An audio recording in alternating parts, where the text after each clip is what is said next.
तो मौलिक अधिकार वाला टॉपिक कंटिन्यू करते हैं अपन यहाँ से। स्वतंत्रता का अधिकार है अपना अनुच्छेद 19 से 22 तक। ठीक है, तो स्टार्ट करते हैं अपन। अनुच्छेद 19, यह अधिकार राज्य के विरुद्ध है, निजी व्यक्ति के विरुद्ध नहीं है, किसी कंपनी और विदेशियों को प्राप्त नहीं। 19(1) का कै वाक एवं अभिव्यक्ति की स्वतंत्रता। इसी व्याख्या में सर्वोच्च न्यायालय ने निम्नलिखित अधिकारों को भी जोड़ दिया है: राष्ट्रीय ध्वज फहराना, प्रेस की स्वतंत्रता, विज्ञापन की स्वतंत्रता, चुप रहने की स्वतंत्रता, बंद के विरुद्ध स्वतंत्रता मतलब अधिकार, विचारों के प्रचार प्रसार का अधिकार, फोन टैपिंग के विरुद्ध अधिकार, सरकारी गतिविधियों को जानने का अधिकार राइट टू इंफॉर्मेशन में है, धरना प्रदर्शन का अधिकार, हड़ताल का अधिकार शामिल नहीं है। ठीक है। 19(1)(b), शांतिपूर्ण सम्मेलन का अधिकार बिना शस्त्र के। 19(1)(c), संघ सभा संघ सहकारी समितियां बनाने, उसे नियमित रूप से संचालित करने का अधिकार। उदाहरण राजनीतिक दल, कंपनी, एनजीओ। 19(1)(d) में आता है निर्बाध विचरण का अधिकार देश में। ठीक है। 19(1)(e) में आता है निवास का अधिकार। ये देखो, किसी को राष्ट्रगीत गाने हेतु बाध्य नहीं किया जा सकता क्योंकि 19(1)(a) का उल्लंघन होगा। 19(1)(a) में है वाक एवं अभिव्यक्ति की स्वतंत्रता, जिसमें चुप रहने की स्वतंत्रता भी है, इसलिए ऐसा कोई कानून नहीं जो बाध्य करे। ठीक है, तो अपन आते हैं नेक्स्ट पेज पे।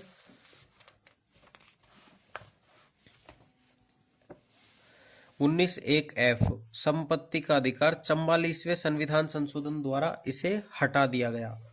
ठीक है। 19(1)(g), 1 second.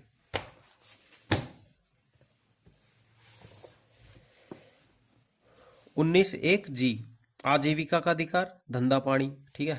19(2), वाक एवं अभिव्यक्ति की स्वतंत्रता की सीमाएं मतलब भारत की संप्रभुता व अखंडता, 16th कॉन्स्टिट्यूशन अमेंडमेंट, राज्य की सुरक्षा, विदेशी राज्यों के साथ मित्रवत संबंध, फर्स्ट सीए मतलब संविधान संशोधन, न्यायालय की अवमानना, मानहानि, नैतिकता, लोक व्यवस्था, पहला कॉन्स्टिट्यूशनल अमेंडमेंट, अपराध उद्दीपन, पहला कॉन्स्टिट्यूशनल अमेंडमेंट। 19(3) में सम्मेलन की स्वतंत्रता की सीमाएं, भारत की संप्रभुता एवं अखंडता और लोक व्यवस्था। ठीक है, ये सीमाएं हैं इनकी। 19(4) संघ बनाने की स्वतंत्रता की सीमाएं, भारत की संप्रभुता व अखंडता, लोक व्यवस्था और नैतिकता। 19(5) में अबाध विचरण एवं निवास की स्वतंत्रता की सीमाएं, जनसाधारण के हित में, अनुसूचित जनजाति के हितों के संरक्षण में। यह आता है अबाध विचरण, देश के भीतर अनुच्छेद 19(1)(d), देश के बाहर अनुच्छेद 21। भारत के पूरे क्षेत्र में विचरण और निवास का अधिकार भारतीय नागरिकों हेतु स्वतंत्र रूप से उपलब्ध है, लेकिन यह अधिकार पूर्ण नहीं है। टिप्पणी कीजिए। ये मतलब क्वेश्चन आया था। नागालैंड, अरुणाचल प्रदेश, मणिपुर एवं मिजोरम राज्यों में बाहरी लोगों के प्रवेश हेतु राज्य सरकार परमिट जारी करती है। भारतीय नागरिकों हेतु इनर लाइन परमिट, विदेशियों हेतु प्रोटेक्टेड एरिया परमिट। ठीक है।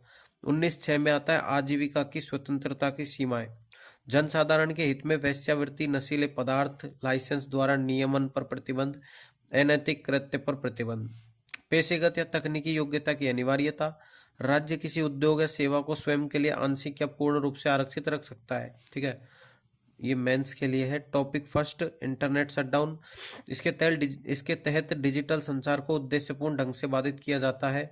इसके कारण इंटरनेट तक लोगों की पहुंच बहुत कम या शून्य रह जाती है। कारण कानून व्यवस्था की स्थिति में सुधार लाने हेतु शांति स्थापित करने, राज्य की सुरक्षा व स्थिरता सुनिश्चित करना, फेक न्यूज के प्रसार को रोकना, परीक्षा में नकल को रोकना। अब आता है संबंधित कानूनी प्रावधान। भारतीय टेलीग्राफ अधिनियम 1885 के तहत दूरसंचार सेवाओं का अस्थायी निलंबन, सार्वजनिक आपातकाल और सार्वजनिक सुरक्षा नियम 2017 द्वारा केंद्र व राज्य स्तर पर गृह मंत्रालय इंटरनेट शटडाउन का आदेश दे सकता है। प्रभाव, आर्थिक, इंटरनेट संचालित व्यवसायों को आर्थिक नुकसान होगा, भुगतान प्रणाली बाधित होगी। ठीक है, इंटरनेट शटडाउन के प्रभाव है। सामाजिक में परिवहन प्रणाली बाधित, लोगों को एक दूसरे से जुड़ाव बाधित हो जाएगा, जानकारी साझा करने बाधित, सामाजिक आंदोलनों में भाग लेने में व्यवधान उत्पन्न होगा, इनमें व्यवधान उत्पन्न होगा। राजनीतिक असहमति का दमन, सूचनाओं पर नियंत्रण, राजनीतिक विरोध सीमित करना। डिजिटलीकरण के सरकारी प्रयासों पर नकारात्मक प्रभाव है सारे सारे। स्वास्थ्य में टेली मेडिसिन, नेट टेली परामर्श, ऑनलाइन सहायता समूह है, इन तक पहुंच बाधित हो जाएगी स्वास्थ्य जानकारी में। शैक्षणिक ऑनलाइन शिक्षा पर नकारात्मक प्रभाव पड़ेगा। ठीक है। सर्वोच्च न्यायालय का निर्णय, अनुराधा बसीन बनाम भारत संघवाद 2020। इंटरनेट शटडाउन भारतीय संविधान के अनुच्छेद 19(1) का उल्लंघन नहीं करता। इंटरनेट शटडाउन केवल अस्थायी अवधि के लिए किया जा सकता है। इंटरनेट शटडाउन का कोई भी आदेश न्यायिक समीक्षा के अधीन है। आदेश तभी लागू करें जब सार्वजनिक या राष्ट्रीय सुरक्षा हेतु कोई वास्तविक खतरा हो। टॉपिक 2 है फोन टैपिंग फॉर मेंस में परिभाषा, किसी तीसरे पक्ष द्वारा गुप्त माध्यमों से इंटरनेट आधारित संचार और फोन की निगरानी करना। विधिक प्रावधान, फोन टैपिंग को भारतीय टेलीग्राफ अधिनियम 1885 द्वारा विनियमित किया जाता है। धारा 2 के तहत भारतीय टेलीग्राफ अधिनियम 1985 के माध्यम से केंद्र सरकार 10 एजेंसियों एवं राज्य पुलिस को यह अधिकार दिया गया है। आधार है, यदि केंद्र या राज्य इस प्रकार इस बात से संतुष्ट है कि लोक सुरक्षा, भारत की संप्रभुता और अखंडता, राज्य की सुरक्षा, विदेशी राज्यों के साथ मैत्रीपूर्ण संबंध, लोक व्यवस्था, किसी अपराध को फोन से रोकने के लिए ऐसा करना आवश्यक हो तो फोन टैपिंग की जा सकती है। आदेश कौन जारी करेगा? भारतीय टेलीग्राफ संशोधन नियम 2007 के नियम 419(a) के तहत केंद्रीय गृह मंत्रालय का सचिव, राज्य में इसके समक्ष अधिकारी। प्रक्रिया, फोन टैपिंग के आदेश की सूचना लिखित रूप में सेवा प्रदाता को देनी होगी। सक्षम प्राधिकारी को लिखित रूप में ही टैपिंग के कारणों को दर्ज करना होगा। फोन टैपिंग के दुरुपयोग के विरुद्ध प्रतिबंध, अंतिम उपाय के तौर पर ही फोन टैपिंग 60 दिन की अवधि तक आदेश लागू, यद्यपि नवीनीकृत किया जा सकता है, किंतु कुल 180 दिन से अधिक नहीं। किसी भी आदेश की समीक्षा मंत्रिमंडल सचिव की अध्यक्षता वाली एक समिति करती है। राज्य में अध्यक्षता मुख्य सचिव। यदि रिकॉर्ड उपयोगी नहीं है तो 6 माह के बाद इन्हें नष्ट कर दिया जाएगा। सर्वोच्च न्यायालय का निर्णय, फोन टैपिंग निजता के अधिकार का उल्लंघन है। PUCL बनाम भारत संघ 1996। फोन टैपिंग सुप्रीम कोर्ट का निर्णय है ये। ठीक है। सार्वजनिक आपातकाल व राष्ट्रीय सुरक्षा के संदर्भ में फोन टैपिंग आवश्यक है। KLD नागश्री बनाम भारत सरकार 2006 में यह निर्णय लिया था। पति द्वारा पत्नी की बातचीत को रिकॉर्ड या टैप करना अवैध है। ठीक है, ध्यान रखना भाई साहब। टॉपिक 3 है विरोध प्रदर्शन या आंदोलन का अधिकार, राइट टू प्रोटेस्ट क्या है फॉर मेंस के लिए। ये भी सरकार की निष्क्रियता या अधिकारों के हनन के विरुद्ध एक असंतोष या प्रतिरोध व्यक्त करने की व्यक्तिगत या सामूहिक अभिव्यक्ति भारतीय नागरिक को शांतिपूर्ण ढंग से विरोध करने का अधिकार दिया गया है। कानून CRPC धारा 144 पुराने कानून के अनुसार मजिस्ट्रेट द्वारा लागू की जा सकती है। सार्वजनिक व्यवस्था के उल्लंघन, हिंसा को भड़कने से रोकने में, ऐसे में लोगों को इकट्ठा होने से रोका जा सकता है, धारा 144 में। सर्वोच्च न्यायालय के निर्णय, रामलीला मैदान हादसा बनाम गृह सचिव भारत संघ 2012। सर्वोच्च न्यायालय ने निर्णय दिया कि नागरिकों के पास सम्मेलन करने और शांतिपूर्ण विरोध प्रदर्शन का अधिकार है। कार्यपालिका या विधायिका द्वारा मनमाने ढंग से छीना या प्रतिबंधित नहीं किया जा सकता। सर्वोच्च न्यायालय ने शांतिपूर्ण विरोध के अधिकार को यथावत रखा, लेकिन यह स्पष्ट कर दिया कि सार्वजनिक रास्तों और सार्वजनिक स्थानों पर कब्जा नहीं किया जा सकता। मूल अधिकारों का पृथक अस्तित्व नहीं है। विरोध प्रदर्शन के अधिकार को आवागमन करने वालों के अधिकारों के साथ संतुलित करना होगा। चुनौतियां इसमें आई। विरोध प्रदर्शन चुनौतियां, अंतर्राष्ट्रीय स्तर पर भारत के खिलाफ प्रोपेगेंडा फैलाने में उपयोग किया जाता है। उदाहरण, किसान आंदोलन पर ऐसे आरोप लगे। सार्वजनिक स्थानों पर कब्जा कर लेने से नागरिकों को असुविधा, उदाहरण शाहीन बाग। कानून व्यवस्था का मुद्दा, उदाहरण किसान आंदोलन। वैध सरकारी विधायी प्रक्रियाओं को बाधित करने का कार्य करता है, उदाहरण नागरिकता संशोधन अधिनियम CAA। महत्व, लोकतंत्र में प्रदर्शन का अधिकार भारत की स्वतंत्रता विरोधों प्रदर्शनों का ही परिणाम है। नागरिक प्रहरी के रूप में सरकार के कृत्यों की निगरानी करते हैं। सक्रिय व जागरूक नागरिकता के विकास को प्रेरित करता है। अन्य प्रकार की स्वतंत्रता सुनिश्चित करने हेतु अभिव्यक्ति की स्वतंत्रता आवश्यक है। ठीक है, ये लोकतंत्र में प्रशासन का अधिकार है, प्रदर्शन का अधिकार में मतलब महत्व है। खुली बातचीत व चर्चा की संस्कृति विकसित होती है। शासन व्यवस्था में विद्यमान समस्याएं उजागर होती है। सकारात्मक सामाजिक परिवर्तन होता है। मानव अधिकारों को सुनिश्चित करने हेतु आवश्यक है। हम जो अहिंसक प्रत्यक्ष कार्रवाई में संलग्न है वे तनाव के निर्माता नहीं है। हम तो केवल उस छुपे हुए तनाव को सतह पर लाते हैं जो पहले से ही जीवित है। ये कहा था मार्टिन लूथर किंग जूनियर ने। ठीक है, ये क्वेश्चन है, आप वाक और अभिव्यक्ति की स्वतंत्रता की संकल्पना से क्या समझते हैं? क्या इसकी परिधि में घृणा वाक, हेट स्पीच भी आता है? भारत में फिल्में अभिव्यक्ति के अन्य रूपों से तनिक भिन्न स्तर पर क्यों है? UPSC 2014 में आया था 250 वर्ड्स का क्वेश्चन। भारतीय संविधान के अनुच्छेद 19 भाग 3 मूल अधिकार में उपबंधित 19(1) के तहत व्यक्ति को वाक एवं अभिव्यक्ति की स्वतंत्रता की गारंटी दी गई है। उल्लेखनीय है कि गणना वाक इस अधिकार में शामिल नहीं है तथा इसे अपराध के रूप में वर्गीकृत किया गया है। भारतीय दंड संहिता धारा 153A 153B आदि, सूचना प्रौद्योगिकी अधिनियम 2000, भारतीय न्याय संहिता 2023 धारा 196। फिल्मों को भी अभिव्यक्ति के माध्यम के रूप में देखा जाता है तथा ये अन्य माध्यमों से निम्नलिखित प्रकार से भिन्न कही जा सकती है। इनकी दृश्य एवं श्रव्य क्षमता के कारण इनकी पहुंच व प्रभावशीलता अधिक है। ये मनोरंजन के साधन के साथ साथ समाज के दर्पण के रूप में सामाजिक बुराइयों को उजागर करती है। ये शिक्षा एवं चेतना के साथ साथ कला की अभिव्यक्ति का साधन है। किंतु हाल ही में कुछ फिल्मों को लेकर विरोध प्रदर्शन हुआ, यथा पद्मावत, कश्मीर फाइल्स आदि। इन प्रदर्शनों के संदर्भ में तर्क दिया जाता है कि ये लोगों की सांस्कृतिक व धार्मिक भावना को आहत करने, घृणा प्रदान करने व ऐतिहासिक तथ्यों से छेड़छाड़ करती फिल्मों के विरुद्ध है। साथ ही सेंसरशिप के माध्यम से भी फिल्मों की अभिव्यक्ति को सीमित किया जा सकता है।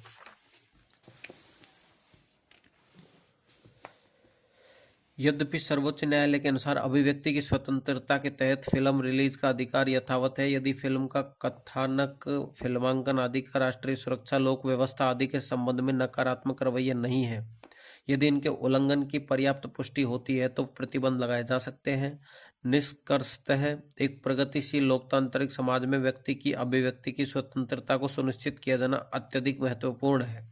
अब आता है अपना अनुच्छेद 20, अपराधों के लिए दोष सिद्धि के संबंध में संरक्षण। 20(1) है, किसी भी व्यक्ति को उसी कानून के तहत दंडित किया जा सकता है जो अपराध के समय लागू था।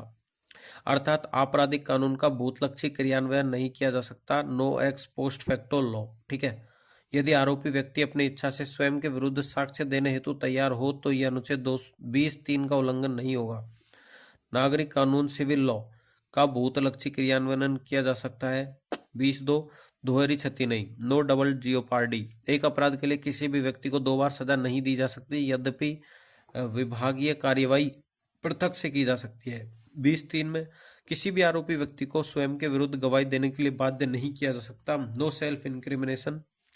यह अधिकार सशरीर उपस्थिति, अंगूठे का निशान, रक्त का नमूना, हस्ताक्षर आदि देने से संरक्षण नहीं देता है। सिविल मामलों में यह अधिकार मान्य नहीं होता है। सेल्वी बनाम कर्नाटक राज्य 2010 में यह माना गया कि जांच के दौरान brain electrical activation profile BEAP परीक्षण और पॉलीग्राफ परीक्षण मानसिक गोपनीयता में अनुचित हस्तक्षेप होगा और आत्मदोष सिद्धि के खिलाफ अधिकार का उल्लंघन होगा। अनुच्छेद 21, प्राण एवं दैहिक स्वतंत्रता का अधिकार। किसी भी व्यक्ति को विधि के द्वारा स्थापित प्रक्रिया के बिना प्राण एवं दैहिक स्वतंत्रता से वंचित नहीं किया जा सकता। खड़क सिंह बनाम उत्तर प्रदेश राज्य 1963 मामले में सर्वोच्च न्यायालय ने माना कि जीवन शब्द केवल पशु अस्तित्व से अधिक को संदर्भित करता है। AK गोपालन बनाम मद्रास राज्यवाद 1950। अनुच्छेद 21 की संकीर्ण व्याख्या, न्यायिक समीक्षा, विधि की स्थापित प्रक्रिया। इसका अर्थ है कि न्यायपालिका को विधि का अक्षरशः पालन करना होता है। यदि निर्धारित प्रक्रिया द्वारा निर्मित कानून अतार्किक या प्राकृतिक न्याय के विरुद्ध है तब भी न्यायपालिका इसकी समीक्षा नहीं कर सकती। संविधान में इसी शब्द का उल्लेख किया गया है। यह शब्द ब्रिटेन व जापान से लिया गया है। जीवन का अधिकार की व्याख्या, किसी व्यक्ति का जीवित रहना या बंधक नहीं बनाया जाना जीवन का अधिकार है। मेनका गांधी बनाम भारत संघवाद 1978। विस्तृत व्याख्या, न्यायिक समीक्षा, विधि की सम्यक प्रक्रिया। इसका अर्थ है कि न्यायपालिका कानून का अक्षरशः पालन करने हेतु बाध्य नहीं है। यदि निर्धारित प्रक्रिया द्वारा निर्मित कानून अतार्किक या प्राकृतिक न्याय के विरुद्ध है तो न्यायपालिका इसकी समीक्षा कर सकती है। सुप्रीम कोर्ट के अनुसार विधि द्वारा स्थापित प्रक्रिया को विधि की सम्यक प्रक्रिया के अर्थ में लिया जाना चाहिए। इसे USA से लिया गया है। जीवन का अधिकार की व्याख्या, जीवन का अर्थ है मानवीय गरिमा से युक्त जीवन। यह संपूर्ण मूल्यवान अर्थपूर्ण जीवन होना चाहिए। गरिमापूर्ण जीवन के लिए निम्नलिखित अधिकारों का होना अनिवार्य है।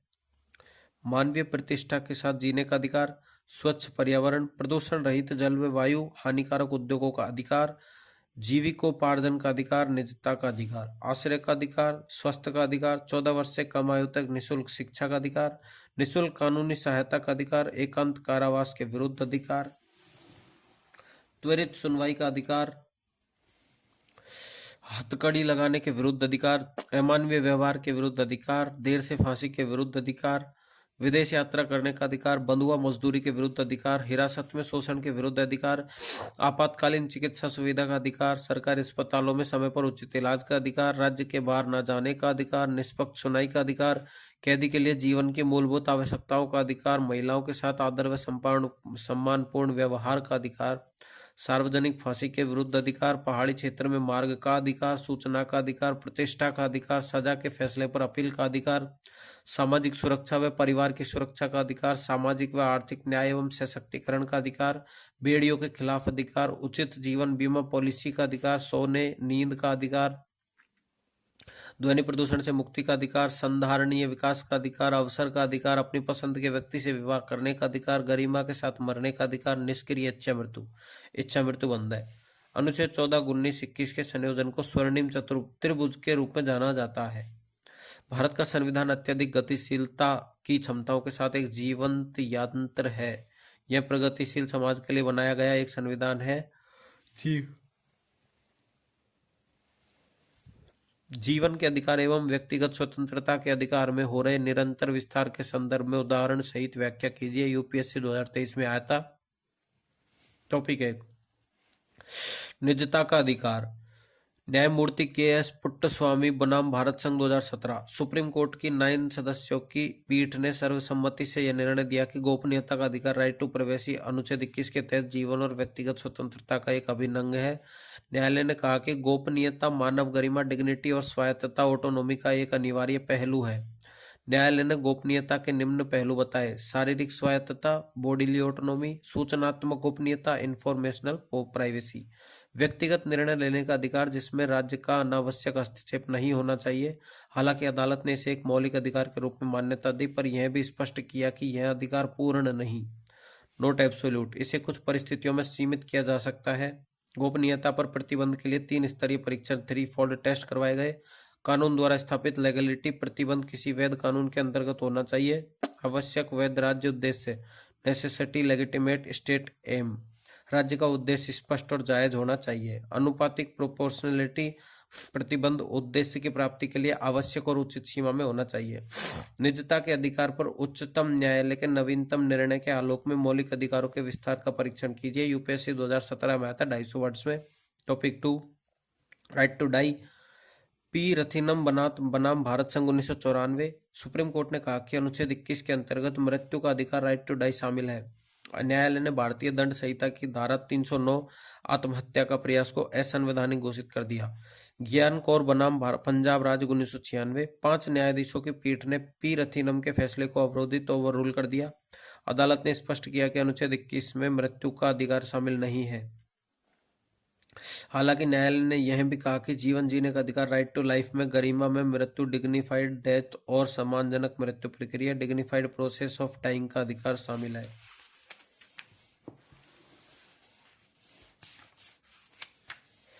अरुणा शानबाग बनाम भारत संघ 2011। सुप्रीम कोर्ट ने कुछ कड़े निर्देशों के अंतर्गत निष्क्रिय यूथेनेसिया, पासिव यूथेनेसिया को अनुमति दी, अर्थात विशेष परिस्थितियों में जीवन रक्षक उपकरणों को हटाने की अनुमति दी गई। अनुच्छेद 21 से शिक्षा का अधिकार। उन्नी कृष्णम बनाम आंध्र प्रदेश राज्य 1993। यह मामले इस मुद्दे से संबंधित था कि शिक्षा का अधिकार एक मौलिक अधिकार है। इस तरह का निर्णय मोहिनी जैन बनाम कर्नाटक राज्यवाद में भी दिया गया था। इसके अंतर्गत 6 से 14 वर्ष के बच्चों को अनिवार्य निःशुल्क शिक्षा उपलब्ध करवाई जानी चाहिए। यह अनुच्छेद 86वें संविधान संशोधन द्वारा वर्ष 2002 में सम्मिलित किया गया था। पूर्व में यह अनुच्छेद 45 के तहत नीति निर्देशक तत्व था। शिक्षा का अधिकार अधिनियम 2009 में पारित हुआ, जो 1 अप्रैल 2010 से लागू हुआ। इस कानून में प्रावधान था कि सभी निजी विद्यालयों में 25% सीटों पर गरीब बच्चों का प्रवेश देना अनिवार्य है। इनके शुल्क का भुगतान सरकार करेगी। अनुच्छेद 22, कुछ दशाओं में गिरफ्तारी और निरोध के विरुद्ध संरक्षण। गिरफ्तारी करते समय व्यक्ति को 3 अधिकार दिए गए। गिरफ्तारी का कारण जानने का अधिकार, आर्टिकल 22(1)। गिरफ्तारी के समय वकील से परामर्श लेने का अधिकार, आर्टिकल 22(1). 24 घंटे के भीतर मजिस्ट्रेट के समक्ष प्रस्तुत किए जाने का अधिकार, इसमें यात्रा का समय शामिल नहीं है, आर्टिकल 22(2). दो प्रकार के लोगों को उपयुक्त अधिकार प्राप्त नहीं है, आर्टिकल 22(3), शत्रु देश के नागरिक को और निवारक निरोध के तहत निरुद्ध किए गए व्यक्ति को। निवारक निरोध कानून के तहत निरुद्ध व्यक्ति को भी कुछ अधिकार दिए गए हैं, जैसे 22(4), उसे अधिकतम 3 महीने के लिए निरुद्ध किया जा सकता है। 44वें CA में इसे 2 महीने कर दिया गया, किंतु अभी तक इसे लागू नहीं किया। इससे अधिक अवधि बढ़ाने के लिए उच्च न्यायालय के न्यायाधीशों को या उच्च न्यायालय के न्यायाधीश हेतु योग्य व्यक्ति गठित सलाहकारी बोर्ड की अनुशंसा आवश्यक है। निरुद्ध व्यक्ति को गिरफ्तारी का कारण बताया जाना चाहिए, आर्टिकल 22(5). हालांकि जनहित में तथ्य बताने में मना भी किया जा सकता है, आर्टिकल 22(6). निरुद्ध व्यक्ति अपने प्रतिनिधि के माध्यम से निरोध के विरुद्ध न्यायालय में अपील कर सकता है। निवारक निरोध के लिए विशेष कानून की आवश्यकता होती है, जिसकी शक्ति संसद एवं राज्य विधानमंडल को दी है, आर्टिकल 22(7). अब आता है संसद, रक्षा, विदेशी मामले, भारत की सुरक्षा। संसद प्लस राज्य विधानमंडल, राज्य की सुरक्षा, लोक व्यवस्था, समुदाय हेतु आवश्यक वस्तुओं व सेवाओं की आपूर्ति सुनिश्चित करवाना। संसद निम्न प्रावधान भी कर सकती है: विशेष प्रकार के केस व स्थितियां जिसमें निरोध की अवधि 3 माह से अधिक भी हो सकती है, निरोध किए जाने की अधिकतम अवधि का निर्धारण, सलाहकारी बोर्ड के लिए जांच प्रक्रिया। टॉपिक फर्स्ट है फॉर यूपीएससी। पहलू, जमानती अपराध, गैर जमानती अपराध। जमानत का अधिकार, जमानत लेने का एक अधिकार है। जमानत देना न्यायालय के विवेक पर निर्भर करता है। गंभीरता, कम गंभीर अपराध, अधिक गंभीर अपराध। सजा, 3 वर्ष से कम कारावास या जुर्माना, 3 वर्ष या उससे अधिक कारावास। जमानत देने का अधिकार, पुलिस अधिकारी या न्यायालय, केवल न्यायालय। उदाहरण, चोरी या चोट पहुंचाना, हत्या, बलात्कारी, डकैती, अपहरण। टॉपिक 2 अपना आता है जमानत बनाम पैरोल बनाम फरलो। यूपीएससी के लिए ये विशेषतः जमानत, पैरोल, फरलो। परिभाषा, मुकदमे से पूर्व अथवा उसके दौरान अभियुक्त की अस्थायी रिहाई। पैरोल, सजा के दौरान किसी दोषी की विशिष्ट आधारों पर अस्थायी रिहाई। फरलफ, विधिक अधिकारी के रूप में दोषी की समय समय पर अल्पकालिक रिहाई। विधिक स्थिति, अभियुक्ति अभी दोष सिद्ध नहीं हुई है, नहीं हुआ है। व्यक्ति दोष सिद्ध है। उद्देश्य, यह सुनिश्चित करना कि अभियुक्त न्यायिक कार्यवाही में उपस्थित हो। मानवीय आधार, बीमारी, परिवार में मृत्यु आदि। दोषी का समाज से पुनः जुड़ाव एवं पारिवारिक संबंधों को बनाए रखना। प्राधिकरण, न्यायालय, कारागार प्राधिकारी, कानूनी पर्यवेक्षण के साथ कारागार प्रशासन। संबंधित कानून, दंड प्रक्रिया संहिता, CRPC, जेल अधिनियम, जेल नियमावली। अवधि, मुकदमा समाप्त होने तक या न्यायालय के निर्देशानुसार, सामान्यतः कुछ सप्ताह, प्रकरण विशिष्ट। सीमित एवं पूर्व निर्धारित अवधि, जैसे 14 से 21 दिन, दोहराया जा सकता है। क्या इसे बढ़ाया जा सकता है? हाँ, न्यायालय के आदेश से। हाँ, यदि वैध कारण हो। हाँ, स्वीकृति के साथ, परंतु फरलो पैरोल के विपरीत नियतकालिक होती है। अधिकार या विवेकाधीन, प्रकरण पर निर्भर, अधिकार नहीं, केवल विशिष्ट आधार पर ही दी जा सकती है। पात्र दोषियों के लिए एक विधिक अधिकार माना जाता है। सजा पर कोई प्रभाव नहीं। पैरोल के दौरान भी सजा की गणना जारी रहती है। छुट्टी के दौरान सजा स्थगित मानी जाती है। प्रयोग, मुकदमे की प्रतीक्षा कर रहे अभियुक्तों के लिए। पारिवारिक आपात स्थितियां, बीमारी, विवाह आदि। त्योहार, पारिवारिक मेलजोल, बंधन, मानसिक स्वास्थ्य हेतु। टॉपिक 3 है जमानत नियम है और जेल अपवाद है फॉर यूपीएससी। जमानत दंड नहीं है। सर्वोच्च न्यायालय, सुप्रीम कोर्ट ने दोहराया कि अपराध की गंभीरता के बावजूद जमानत को दंड के रूप में अस्वीकार नहीं किया जा सकता। त्वरित न्याय का अधिकार संविधान के अनुच्छेद 21 के अंतर्गत एक मौलिक अधिकार है। जमानत का निषेध कठोरता से सीमित। जमानत पर स्थगन केवल अत्यंत दुर्लभ एवं असाधारण मामलों में ही दिया जाना चाहिए। केवल आरोपों की गंभीरता ही जमानत अस्वीकार करने के लिए पर्याप्त नहीं है। न्यायालय को निम्नलिखित पहलुओं पर भी विचार करना चाहिए: हिरासत की अवधि, न्यायिक प्रक्रिया पूर्ण करने में लगने वाला संभावित समय। तो अपना कितना बच गया भाई? इसके लिए तो एक और क्लास लगेगी मौलिक अधिकार के लिए, ठीक है? काफी बच रहा है, तो अपन इस क्लास को यहीं ओवर करते हैं। तो मैं अब इसको नेक्स्ट क्लास में करवाऊंगा जो बचा हुआ है, ठीक है? तो चैनल को सब्सक्राइब करना, वीडियो को लाइक करना। Thank you.